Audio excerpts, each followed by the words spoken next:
Mwana akafukurwa akatowanika akadamburwa asawira akafukura kusvika pakaperera gomba ndobva zvaoneka kuti shuwa makanga musina munhu ndokubva tazomuti achidzorera nhumbi dzese dzakadziri karekata dzakaenda akapfekedzwa dzacho zvakanga akaputiriswa zvese zvakangoti kata imomo ndobva zvazodzorerwa mugomba ndobva zvafushirwa.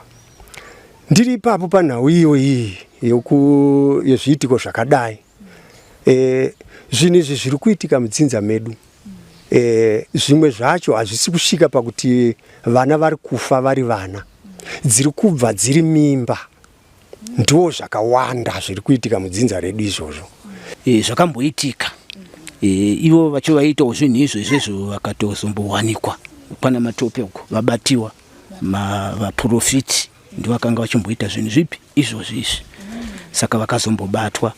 Asi vakazongoti vabatwa kudaro ndokuzongoti honya yacho yamenye ikasvika kumapurisa ikapera sei hatina kuzozviziva, asi zvakamboitika. For these and more stories, tune into Zim News Beat TV with Robert Tafumani.